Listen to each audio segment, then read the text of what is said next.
Today, we discuss Miro. Today, I want to talk about the hellscape that is technical diagramming, right? Everybody's nodding their heads right now, And there is a potential solution that I want to share. There was one name that several people brought up. I did some digging, and it's kind of nuts how much this program Miro has for developers. I have to share this. It could potentially be a game changer for you. So my favorite part about Miro is that half the work is already done. Like right now, typically we spend hours starting diagrams from scratch, gathering information. You get buy-in from every team. That's a lot of work to do. But Miro has a full set of integrations with the tools you're probably already using. And they also offer open APIs and SDKs for custom solutions for all those niche diagramming use cases we have to do, right? So the end result is the same, but it doesn't take forever. It's a massive, massive time saver. I'm transforming basic flowcharts and network architectures, and it all lives in one place. So are you using Miro? Have you used it? I want to hear. That's MIRO.com.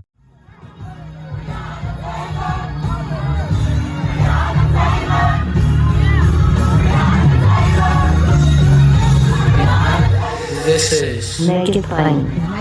MIP With Masamela Matfumo. Mark Thompson. Make It Plain. Get woke.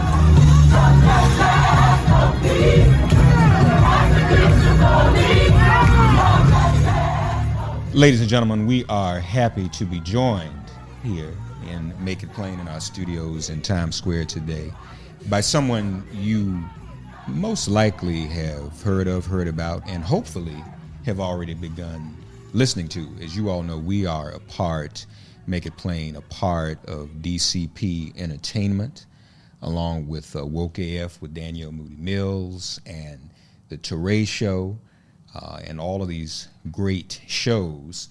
We have a new member of the family. She hosts Tigress, and she is Nadya Okamoto. Did I say it right? Yeah. Okay, wonderful. How are you? I'm good. How are you? Welcome to Make It Plain. And welcome to DCP. Thank you. I'm excited to be here. It's a very unexpected but exciting journey. Unexpected? Unexpected in the way I actually very impulsively created this podcast. I originally was journaling as a kid. Mm-hmm. And then a few months ago, when work got crazy, I was like, I'm going to do audio files on voice memos as a diary. And then I stopped doing it, and I thought I'd just post them to hold myself accountable of doing it, and I didn't really think anybody would listen. And here we are. And people are listening. And people are listening. And I really, like Tigress as a podcast is really, I get on and for 20, 30 minutes, I just vent. Right. You know? I felt the same way, having been in radio all my life. I just didn't know a lot about podcasts. Yeah. But people really love to listen to podcasts more than anything else. And I told everybody, if I had known that was the case, we would have left radio 10, 15 years ago and started a podcast. And you have a lot to share. You have an exceptional story. And I want to start here, though, because what you are really known for is being an advocate for women and education around menstruation and confronting the tampon tax. Tell us about all of that. Yeah. And men, pay attention. It's time for us to grow up and stop being silly and learn some of this kind of stuff. Yeah. And support women, okay? Go ahead. Well, now I'm focusing on my company, August, which is a lifestyle period brand. But I have been working in the period space for several years now. I started a nonprofit when I was 16 called Period that was really focused on ending period poverty through direct service, so distributing millions of period products to people who need them. Also doing the legislative advocacy, so trying to take down the tampon tax, trying to get food stamps to cover period products, and then just doing overall campaigns trying to get people to talk about menstruation, right? Like the fact that you, as a man of a generation above me, can talk about menstruation on a podcast or even on radio is something that is like extremely recent, right? Like periods have historically not been something we talk about openly. And that was really where my passion was let's kind of demystify this very biological part of human life that makes human life possible.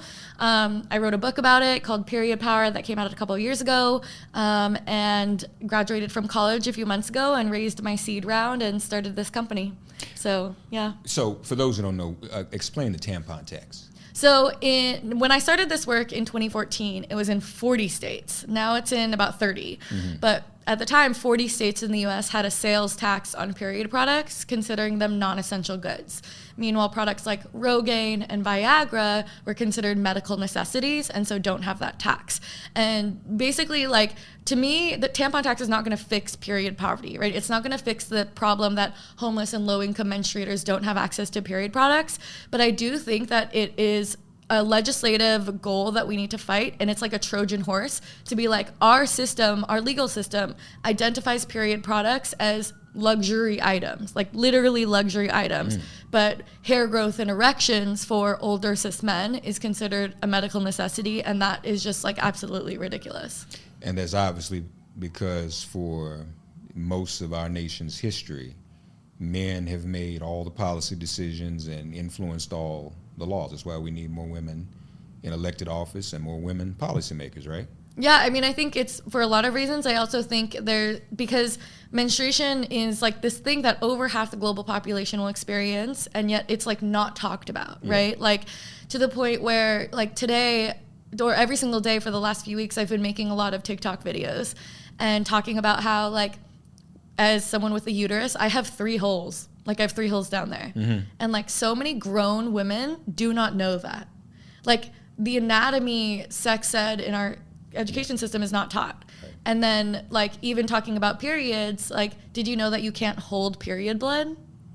No, I didn't know that. Exactly. Like, so it's actually something very common where people are like, well, why do you need period products in restrooms? You can just hold it like when you need to pee. Like, you just hold it. And you can't do that. Like, pee and poo you can hold in for a little bit. Period blood you cannot, right?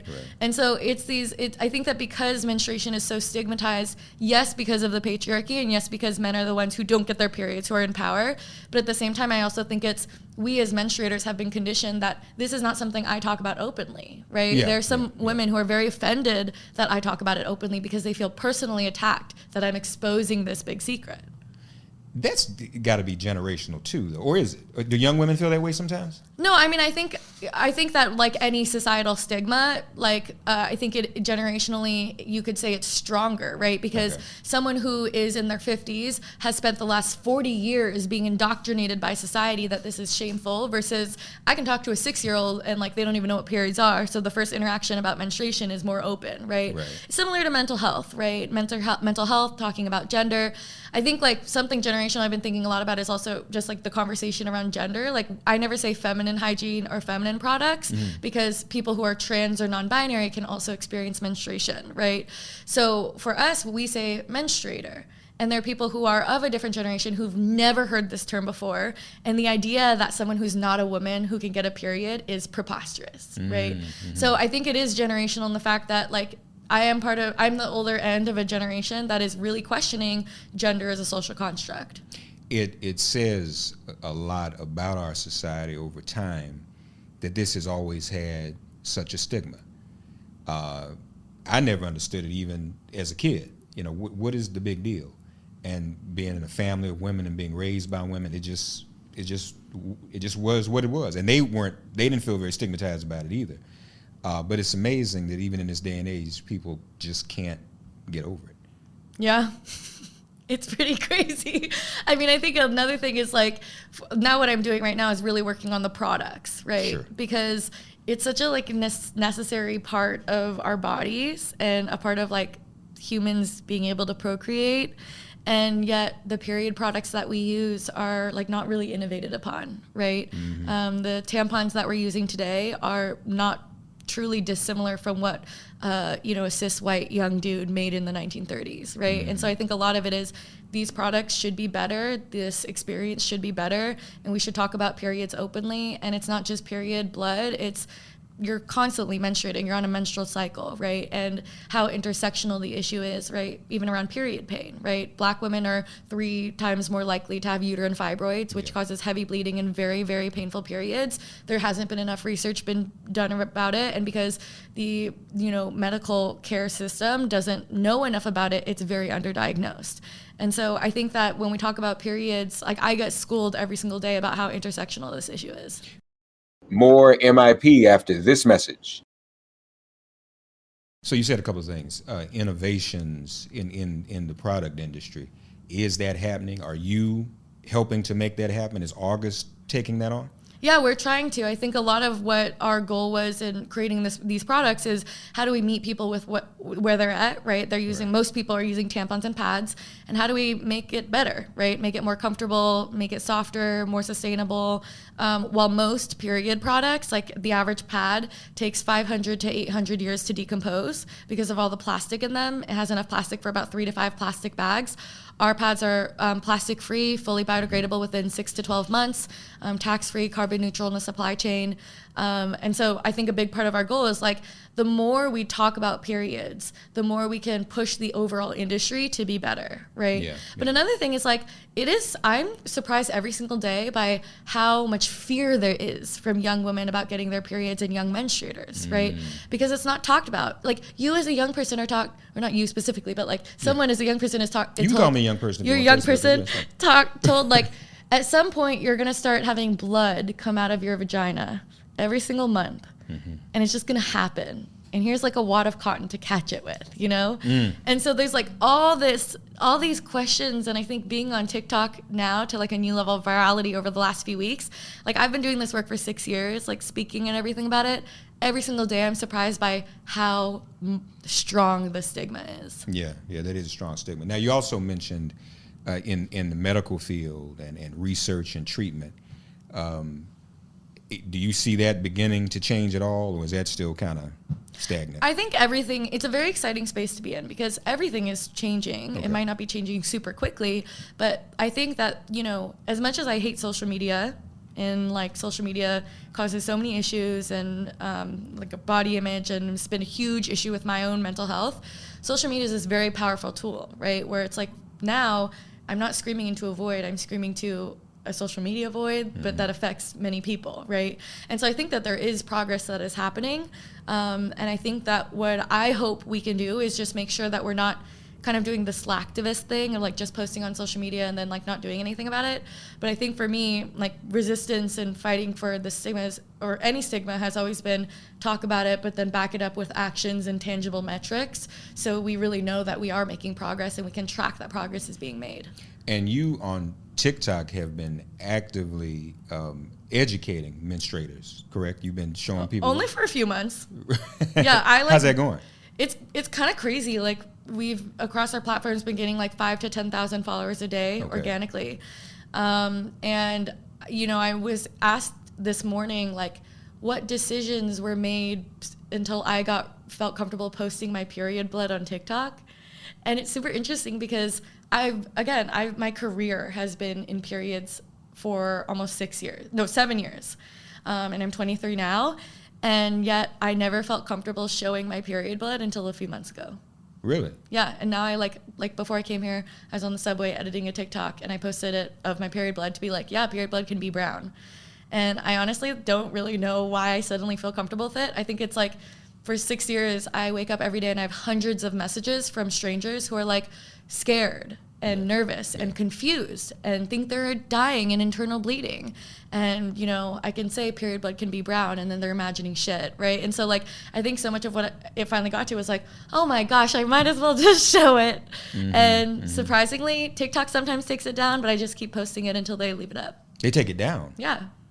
Because it's considered violent and graphic content. Yeah, that's why it's really interesting. I think that, like, as a company, right, so as a direct-to-consumer company, we raised $2 million for our seed round. And a lot of direct-to-consumer companies raise money in order to do performance marketing. And I think what makes August different is that we don't have the option to throw money at paid ads because ads are not allowed to run when they show period blood. Wow. Yeah. Yeah. So then it's like, right. You don't see that. Yeah, and it's like this whole thing. So we have to work extra hard to make organic content and make our like audience genuinely excited about what we're doing. And so now again, you've been in this movement, what, 6 or 7 years, you said? Yeah, for 7 years, yeah. So what happened 7 years ago to inspire you for this to be your calling? Well, you know, when I was a freshman in high school, like age 16, my mom parted ways with her job and my family experienced housing instability for about a year. And at that point, we were living with friends and I just started interacting a lot more with homeless women, like to and from school. Where I changed buses was right in front of this area in downtown Portland that was like a lot of homeless women.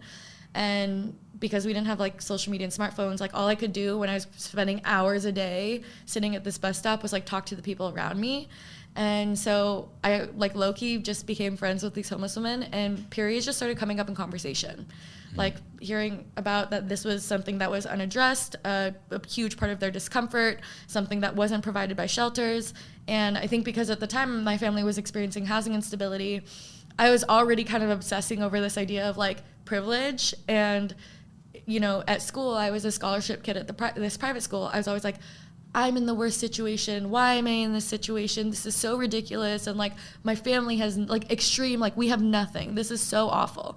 And then meeting these women where it was like recognizing my own privilege of even when my family was experiencing housing instability, I never had to use trash to take care of my periods. And here I was meeting women that for years have had to use toilet paper, socks, brown paper, grocery bags, cardboard to take care of their periods, plastic bags, like these things that I would have never imagined using for a period. And here I am as the oldest of 3 girls in a single mother household, so open about periods and had never thought about period poverty. And I think that that reaction was just like so angering to me.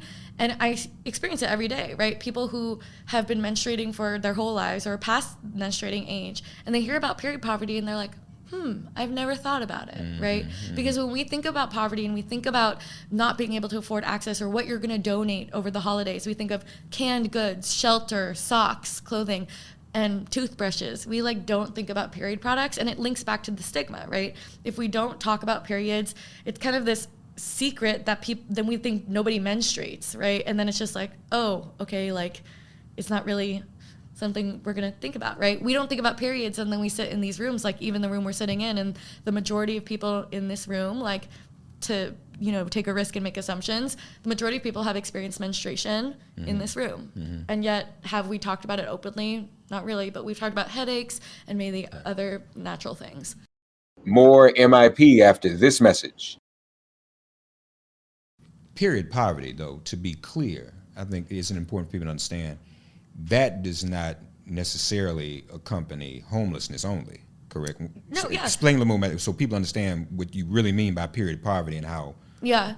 So I would define period poverty as simply not being able to afford period products, right? So anybody who is experiencing, you know, not being able to afford basic necessities is probably experiencing period poverty, right? That means if you're having to choose between how you're going to spend $20 a month, right? When $20 can be multiple meals or period products, that is period poverty, right? There's a national study done last year that found that 25% of teens had experienced not being able to afford access to period products, right? This is a cause of absenteeism for young menstruators in school and not being able to fully participate. The first citywide study done on period poverty in St. Louis found that 46% of low-income women had to choose between a meal and period products, right? So again, food stamps don't cover period products, but again, food stamps are for people who are under the poverty line, experiencing just not being able to afford basic things. Yeah. Oh, no, that's very important.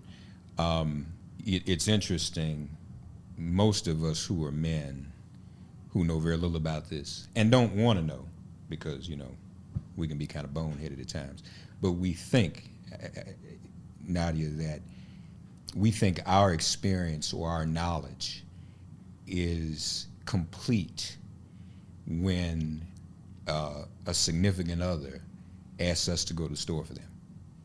And most of us are afraid to do that. Just freak out. You don't want to stand in line holding these products and you freak out. But then once you get over and do it, I'm a real man now. I know everything about menstruation and periods. But gentlemen, what Nadia's educating us about, that is not enough and that is not true. There's much more to this. And we have to do something about this stigma. Now, on the show, you deal with other issues as well, mental health issues and whatnot. Tell us a bit about that. Yeah, I mean, I think Tigress is actually a podcast where I don't really talk about periods so much. Okay. Mostly because, again, the origin of this podcast was like my diary, where, you know, I'm a recovering insomniac and workaholic. And I don't mean like workaholic, like, you know, all grind, you know, work hard, party hard. Like, not that. Meaning like workaholic, like I have been chronically constipated, like because I thought going to the bathroom was a waste of time because I wanted to send more emails, like truly bad. And so for me, Tigress is honestly like where I'm talking about, trying to really heal through trauma and do a lot of like my own unlearning and learning. And I think it's kind of a risk, but like a risk I'm wanting to take around inviting like my following to hold me accountable for that growth too. I think a lot of why I was passionate about periods was I think it represented like society putting shame on me for being like someone with a uterus and because of the body that I'm in. And while I don't think I realized it then, I think that why I had this fiery passion for it is that kind of comparison really lined up with the shame that I felt imposed on me because I was a sexual assault survivor, that I was a domestic abuse survivor. And I think that for me, like, I'm so passionate about my work, and where I have to be wary is that I'm so passionate about it, not only because of periods, but because the idea of like ridding myself of shame, saying fuck society and fuck like this, patriarchy on me is very, very much aligned with a lot of the anger and frustration I feel from my trauma. And I think that a lot of what I try to do on Tigress is like kind of be super open about that, and also be super open about like, I think 2020 especially, the whole country and the whole world was kind of having this very overdue cultural reckoning with the like discrimination, racism, throughout our history. And I think that I'm very much at the beginning of my own understanding of like what it means to be an Asian American queer woman today. Yeah. And that's kind of what Tigress is about. I also have like diagnosed with PTSD and borderline personality disorder.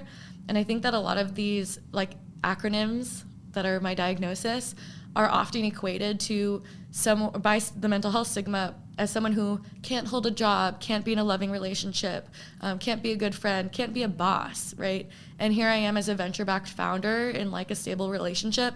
And I think that I often get asked like, how do I do it, right? Like, how can I be someone who was sexually abused younger and now being like comfortable in my body? And I feel like part of my responsibility, because I had access to therapy and all these different treatments, is to kind of talk about that.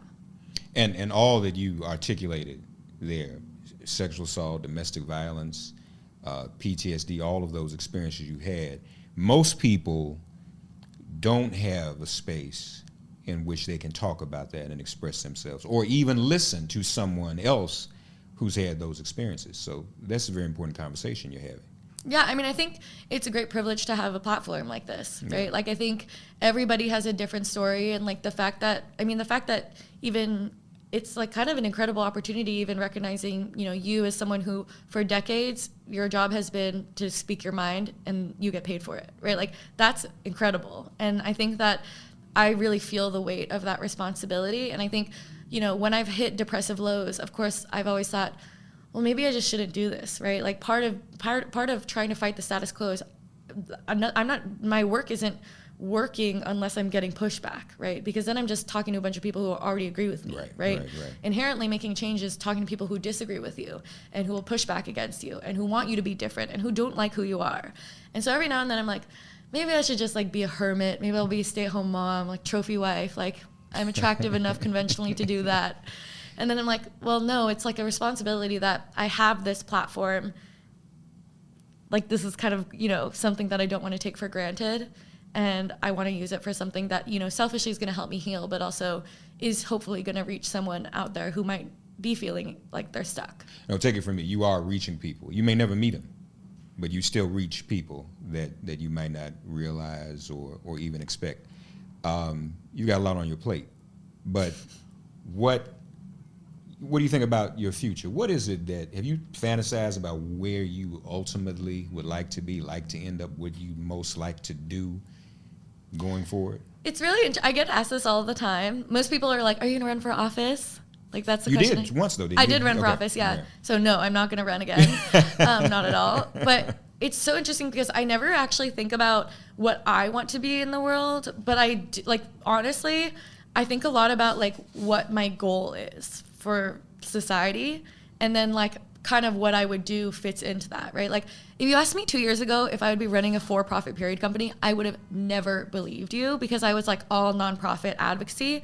And I honestly think I got really disillusioned by like the nonprofit industrial complex. And the more I learned in my academic life about capitalism and, social impact and globalization, the more I really believed in socially conscious business, right? So for me, I think I'm very passionate around period poverty and addressing it. And I want to kind of talk about it on the podcast today, but like every day I have this like, did I find my purpose? Am I doing what I'm doing? And then I realized like, I actually think I am, because I can talk about periods nonstop all day for 7 years and I'm not bored. Like I'm so excited. I get so angry about it still. I'm so much, passion for it. And to me, like, I would love in my lifetime to see no more tampon tax. I would love like more sustainable period care. Reproductive rights is something I'm really passionate about. The other kind of personal goal that I have is I recently met my grandparents for the first time after 14 years. And I found out that I have like dozens of cousins in the US that I've never heard about or met. Wow. And so actually, rather than my career goals, I've been thinking a lot more about like trying to find these family members. Yeah, that's beautiful. I just had no idea I had all these cousins. Yeah. Well, that's great. That's great. Well, what you're doing is an exceptional and a necessary calling. Tigress. Yes. The name. Are you? Oh, yeah. So it's really interesting. I've not actually gotten asked this. So Tigress to me is like a word that I've always told myself, because a lot of the stereotypes around Asian women is like being a tiger mom, right? If you ever heard like that, I just feel like it's one of the most prominent stereotypes of being like all academics and like not really personality or individuality, but this kind of conventional like model minority myth. And I always hated that so much. And to me, Tigress is like my rebellion against that, to me, Tigress is just like a hot name. Yeah. I also I feel like I discovered a lot of my sexuality through watching Kung Fu Panda. And my favorite character was Tigress, which is Angelina Jolie's character in that. And I just really loved Tigress. She was always she was so hot and strong and sexy and honest. And then I was like, that's me. Okay. You gonna talk about that on your show, how you found your sexuality through Kung Fu Panda? I think people I haven't talked about that yet. Heard it here first. That's great. Folks, we welcome officially, she's been with us already as a member of the family, but we officially welcome her to the DCP Entertainment family. Check it out wherever you get your podcast. You know where you get them because you're listening to this one right here. Tigress, Nadya Okamoto, thank you so much for being here with us. Congratulations on all you're doing. And thank again, you. that's an exceptional calling, and it has to be done. If you didn't do it, who would? So you. Well, maybe. But in that vein, I'm in solidarity with everything you're doing. So anything I can do to be supportive, let me know. I don't just talk on the radio. I try to organize and be an activist too. It competes with being on the podcast sometimes, but sometimes we have to get out in the streets. So let us know what we can do, okay? Thank you so much. Everybody check out Tigress on DCP Entertainment. Thank you, Nadya. Thanks for getting woke and listening to Make It Plain. Please remember to listen, like, and wherever you get your podcasts, please give the show a 5-star rating. And please do spread the word. Let's all continue to pray for each other during this pandemic and this police-demic. If all hearts and minds are clear, it has been made plain.